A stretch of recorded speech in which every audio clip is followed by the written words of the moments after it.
Hello everyone, this is Sister Roland, and all I need is a few minutes to discuss this tragic case that happened in Florida actually. So this couple right here, they are sheriff's deputies.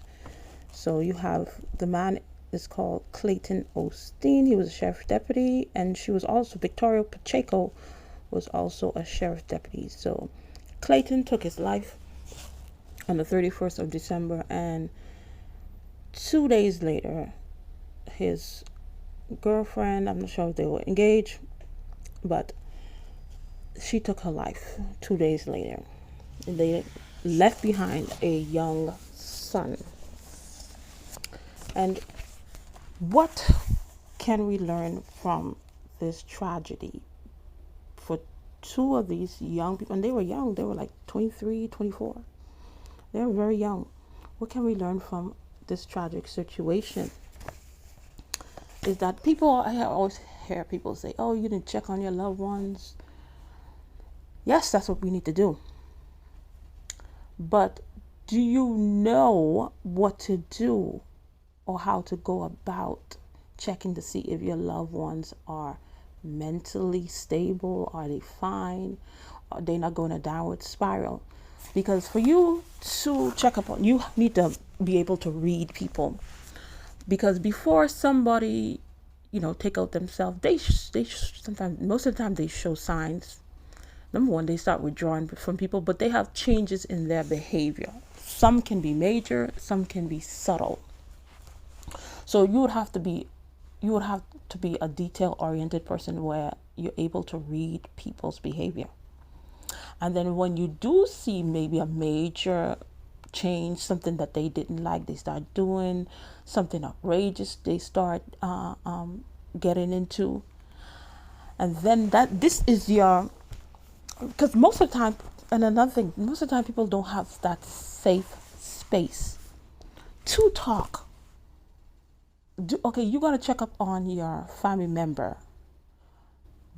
Do they have a safe space? Do they feel safe to articulate themselves, to communicate to you their feelings without you being defensive, without you stonewalling, without you being judgmental? Are they able to do that? Because most of the time people don't have that. People don't have that. They should have there should be a safe space, first of all. And then you should ask the person, if you're going to ask them questions, you should ask them open-ended questions that they cannot answer yes or no to. So you should be able to formulate in a way so they can talk. And sometimes people don't even open up right away. So you can't go check up and then you have to go to work in like an hour. You'd have to make that time. Because I know sometimes I have to speak to my daughters. Sometimes it takes hours before they even say anything.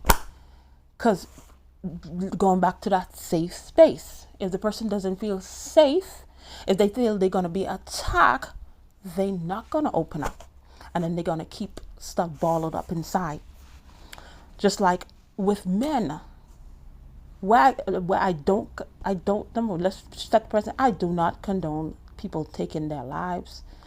I think it's a selfish, that is me. I think it's a selfish thing to do, because that pain, whatever pain that made you, that you're feeling, and you took yourself out, that pain will never go away, because all you have done is pass it on to whoever you have left behind. So it's a selfish thing for me.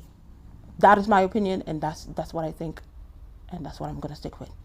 But for where I don't condone it, where I understand the man, because men really don't have a safe space to express themselves. Because what we do in our society, we tell men don't cry, we tell men this, ball it up, you're a man, take it, you could take it. So they don't have any space to, talk. And even if they're in a relationship, sometimes in a relationship, the woman don't even know how to go about talking to their husband or boyfriend or whoever it may be, their significant other. So even though I don't condone it, I can understand the man, maybe he didn't have anybody that he think he could open up to. he didn't have it. And then this the woman, don't know why she did. Maybe she thought that I can't live without him.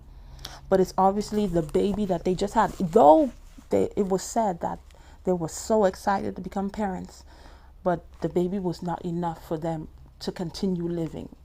The baby was not enough. So whatever it would cause them to do that, that was much greater. They saw that as a greater, oh, I can't get over this. And there's a lot of young people, that's what they see. They don't see no way out. They don't see how it's going to change, how things are going to be different. And that's why they choose that way. Whereas if we go back there, and not even go back, let's go to those poor countries where people don't, the things that we have, those people don't even have them. Sometimes these people may go 2-3 days they don't even have a job. They may go 2-3 days, they don't have nothing to eat. They don't have no support. And then those people go day by day and make it. There may be some that may take their lives, but it's not compared to where we are in America, where we have so much opportunity. We have places we get counseling, we have support. Other places may not have it, and they don't have the rates that we have. They don't. So these things can stop happening. Let us have a safe space so people in our families, people who are close to us, can open up to us and listen. And you have to listen and also be prepared too, because you may find out some things. Maybe you may be the cause, or somebody that you guys admire, somebody that you guys respect, maybe the cause of this person's downward spiral. And then that's not you listen to the person. That's not your point. No, it's not me. It's not me. It was you. No, you know, Pastor love you. You know, Mom and Dad love you. You know, you're justifying. You're not listening. You have to listen. We have to listen. We have to listen when people try to express their pain. That's what people don't have these days, because nobody want to take time and listen to people. Truly listen. Take this time. Take 2, 3, 4 hours, 5 hours, and sit there and listen to the person express themselves. That's why a lot of people, because they keep everything in. They bottle up everything in, because that's what we tell people. You can't trust nobody. Yes, you can't trust, but if you cannot find one person to trust, that's not good. That means you need to expand your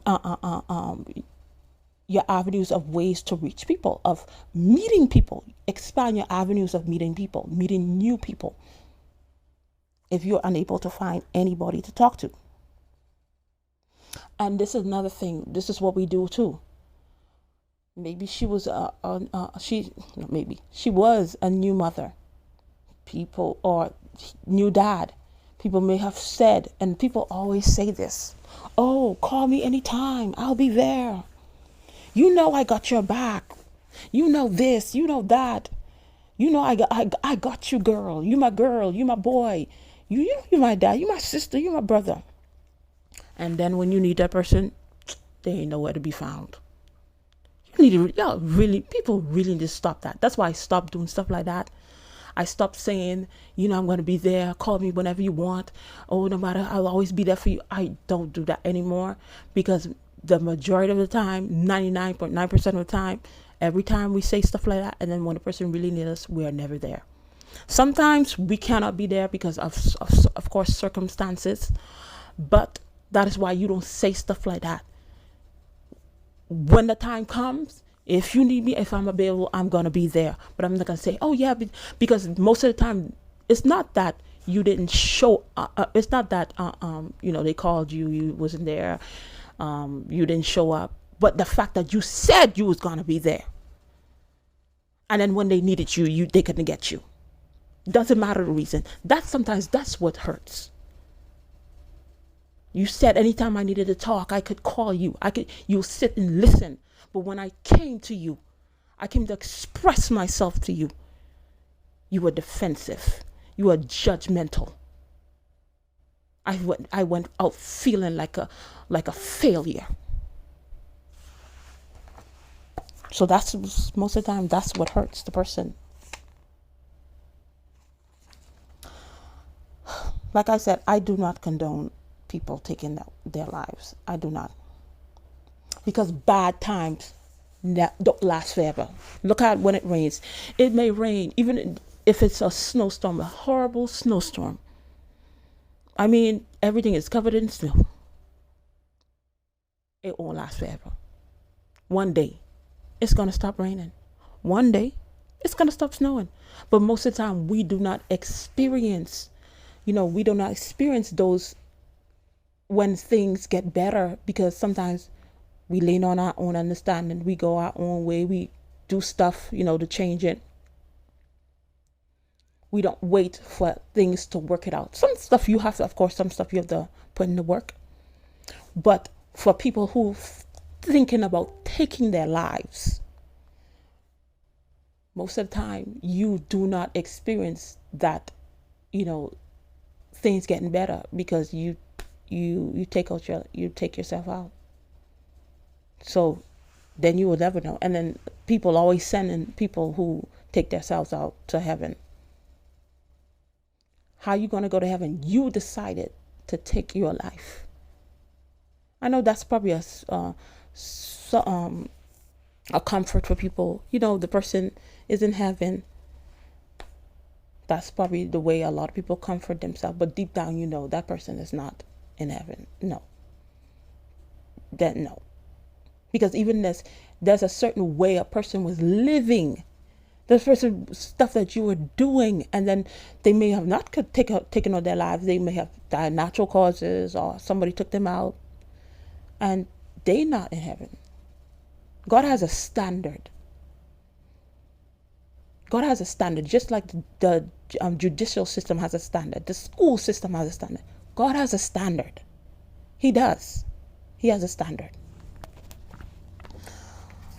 Can't pray for these people anymore because they're not here. But the baby that they left behind, this young, I think he's a month old, he's left behind. If he has a supportive and loving and caring network of people, I don't know if like the grandparents who's gonna be take care of him, he will make it. He will definitely make it.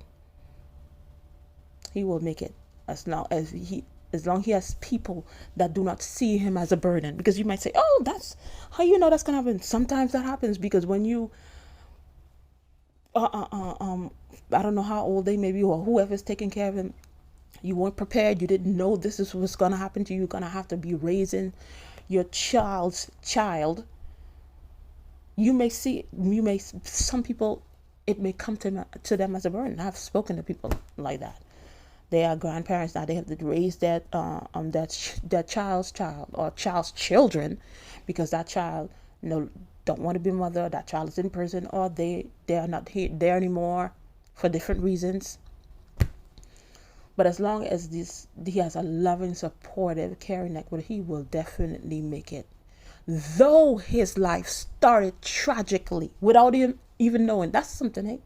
You don't even know your life is tragic. And it's tragic. You just came into the earth, and you already have a tragic beginning. So pray for this little baby. May God cover him each and every day of his life on this earth.